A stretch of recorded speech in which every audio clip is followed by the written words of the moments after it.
ถ้าลูกค้าสนใจก็ทักมาขอรายละเอียดโฉนดแล้วก็สอบถามอัปเดตราคาได้นะครับ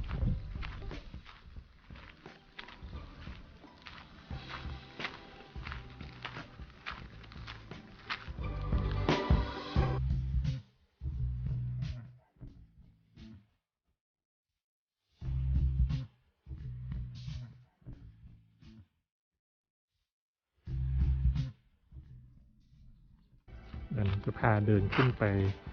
ข้างบนนะครับบริเวณจุดสูงสุดของที่ดินแปลงนี้นะครับอันนี้มันก็จะรกๆหน่อยเพราะว่า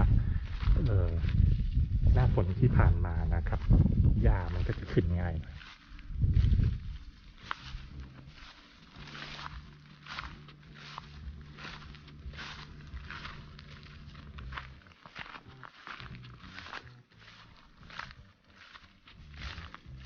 ลูกค้าสามารถออกแบบทำบ้านได้นะครับบริเวณนี้อาจจะเป็นท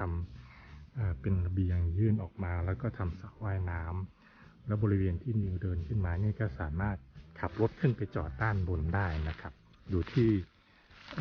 วิศวะของลูกค้าจะออกแบบให้นะครับ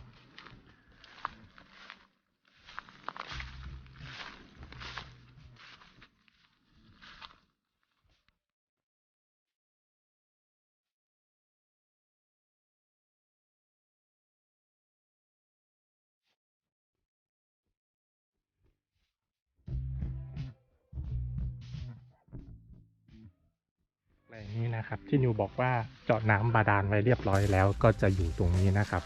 มุมด้านล่างของที่ดินนะครับซึ่งบริเวณนี้ก็ยังอยู่ในเขตที่ดินของแปลง2 ไร่เกือบ3 ไร่เรานะครับเราเจาะน้ำบาดาลไว้เรียบร้อยแล้วเราจะเจอน้ำตั้งแต่ตอน40 เมตรแรกนะครับแต่ความลึกของบาดาลแท่นนี้ก็ลึกที่90 เมตรนะครับ